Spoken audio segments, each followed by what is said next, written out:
Hi friends அனைவருக்கும் என்னோட இனிய வணக்கங்கள். இன்றைக்கான வீடியோ வந்துட்டு திறந்த வெளியில் மலம் கழிக்கிறதுனால என்னென்ன விளைவுகள் வரப்போகுதுங்கிறத பற்றின வீடியோ தான் இன்றைக்கான வீடியோ. அதை வந்துட்டு நான் சொல்ல போகிற கருத்தை வந்துட்டு என்னோடய வீடியோ பார்க்குற ஃப்ரெண்ட்ஸ் அனைவரும் ரொம்ப கவனமாக கேளுங்க. அரசு வந்துட்டு இப்போ வீட்டுக்கு வீடு மலம் கழிக்கிறதுக்கு வந்துட்டு டாய்லெட் கட்டி கொடுத்துருக்காங்க. அதை வந்துட்டு மக்கள் பயன்படுத்துறதில்ல.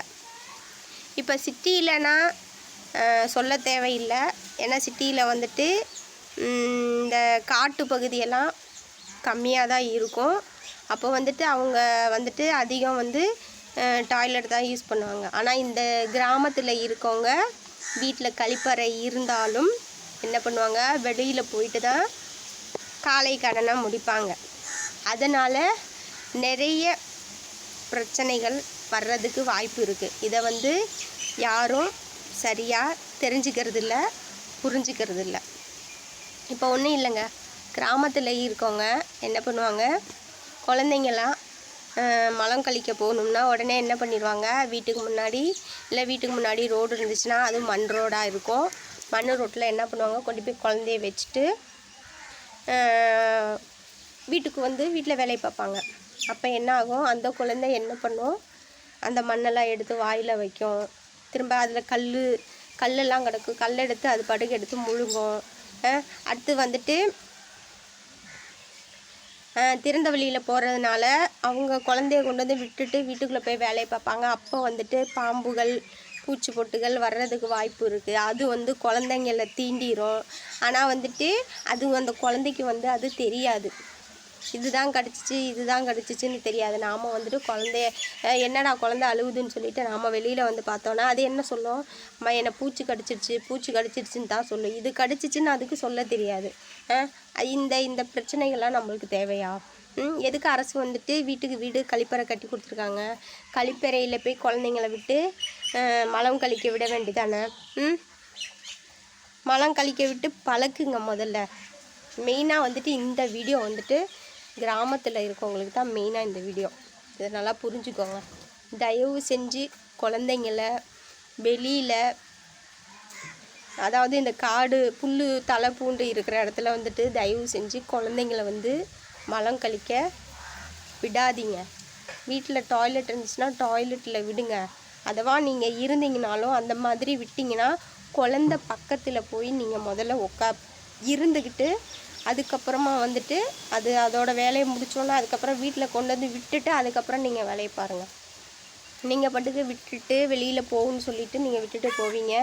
அந்த குழந்தைய ஏதாவது ஒரு பூச்சி போட்டு தூண்டி இதனால் நம்ம குழந்தைக்கு நிறைய பாதிப்புகள் வர்றதுக்கு நிறைய வாய்ப்பு இருக்குது.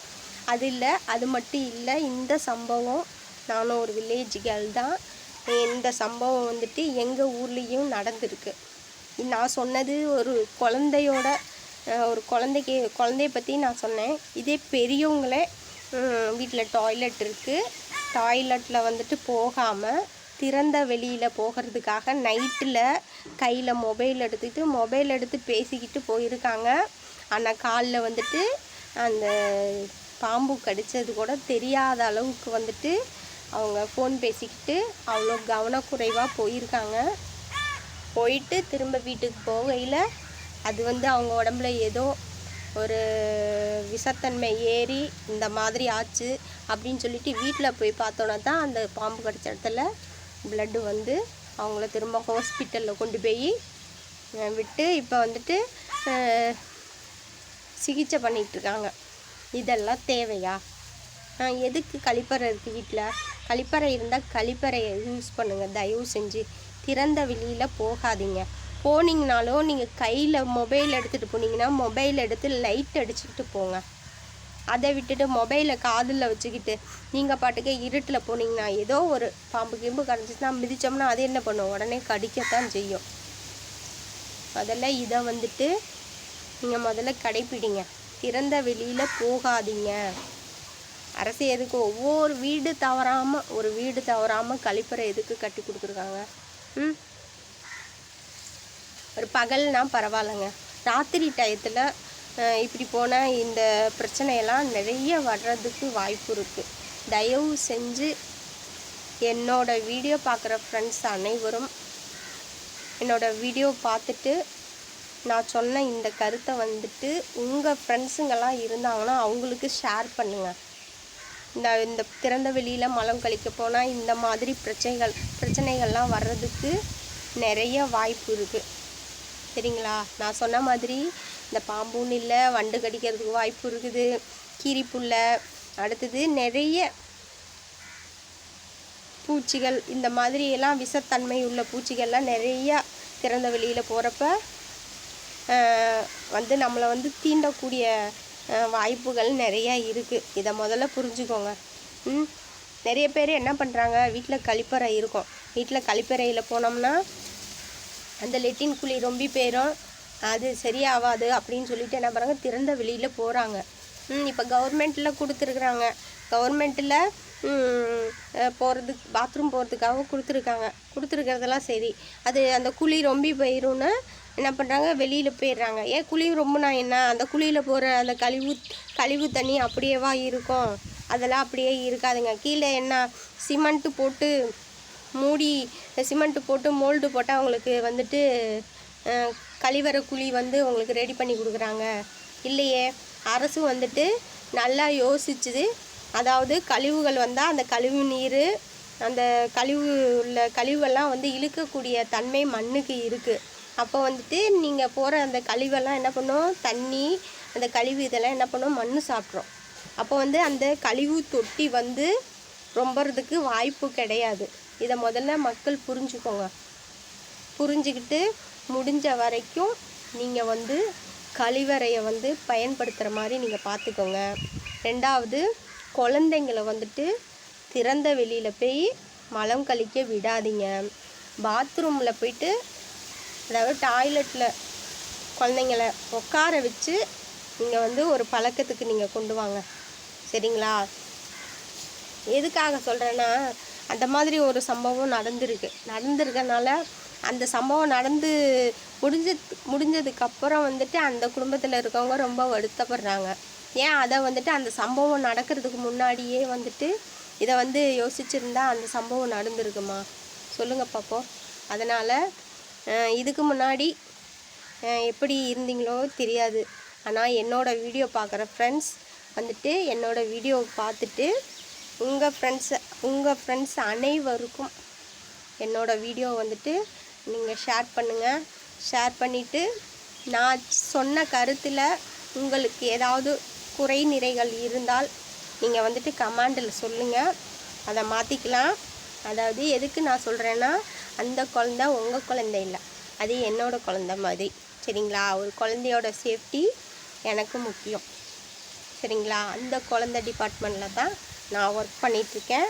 ஒரு குழந்தைய வந்துட்டு எந்தெந்த முறையில் வந்துட்டு பாதுகாக்கணுமோ அந்தந்த முறையில் எனக்கு வந்து நான் பாதுகாக்கணும்னு நான் நினைக்கிறேன். அதுக்காக தான் நான் இந்த வீடியோவே போட்டிருக்கேன். இதுக்கு முன்னாடி வந்து திறந்த வெளியில் உங்கள் குழந்தைங்களெல்லாம் விட்டிருந்தாலும் பரவாயில்ல. இனிமே என்னோடய வீடியோ பார்த்ததுக்கப்புறம் வந்துட்டு நீங்கள் உங்கள் குழந்தைங்கள வந்து கழிப்பறையில் உட்கார வச்சு பழக்குங்க.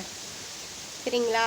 நிறைய பேர் என்ன பண்ணுவாங்க, திறந்த வெளியில் விட்டுட்டு அடுத்தது அந்த குழந்தைய கூட்டிகிட்டு வந்துட்டு வாஷ் பண்ணிவிட்டு வீட்டில் விட்டுருவாங்க. வீட்டில் கொண்டு வந்து விட்டுருவாங்க. அப்போ என்ன பண்ணும், அந்த கழிவு கிடக்கு பாருங்கள், அந்த கழிவு வந்து அப்படியே தான் இருக்கும்.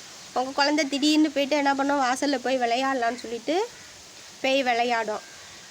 அது என்ன பண்ணும், அதுதான்னு தெரியாதுல்ல, எடுத்து அது வாயில் வைக்கிறதுக்கு வாய்ப்பு இருக்குது.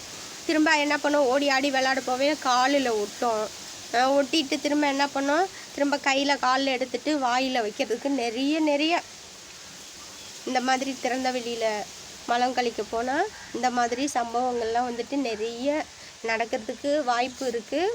அதாவது குழந்தைய பெற்றா மட்டும் பத்தாது, அதை வந்துட்டு எவ்வளோ பாதுகாப்பாக பார்த்துக்கணுமோ அந்த அளவுக்கு அந்த குழந்தைய வந்துட்டு நம்ம பாதுகாப்பாக பார்த்து கவனமாக வந்துட்டு நல்ல தூய்மையாக நல்ல பழக்க வழக்கத்தோடு நாம் வந்து அந்த குழந்தைய வளர்க்கணும். சரிங்களா? இதை நல்லா நீங்கள் புரிஞ்சுக்கோங்க. தயவு செஞ்சு என்னோடய வீடியோ பார்த்துட்டு நான் சொன்ன கருத்தெல்லாம் உங்களுக்கு பிடிச்சிருக்கணும்னு நான் நினைக்கிறேன். அதனால் தயவு செஞ்சு என்னோடய வீடியோ பார்த்துட்டு என்னோடய வீடியோ ஷேர் பண்ணுங்கள். நான் சொன்ன வீடியோவில் எதுவும் குறை நிறைகள் இருந்தால் என்னோடய கமெண்டில் சொல்லுங்கள். அடுத்தடுத்து வர வீடியோவில் வந்துட்டு மாற்றிக்கலாம். அடுத்தது வீடியோ பார்த்துட்டு வீடியோ மட்டும் பார்த்தா பத்தாது, ஷேர் பண்ணி விடுங்க. அடுத்து சப்ஸ்கிரைப் பண்ணுங்கள், கமெண்ட் பண்ணுங்கள். இனி அடுத்து வரக்கூடிய வீடியோவில் நல்ல நல்ல விஷயங்களை உங்களுக்கு நல்ல நல்ல விஷயங்கள் வர வந்துட்டு உங்களுக்கு காத்துக்கிட்டு இருக்கு. தேங்க்யூ.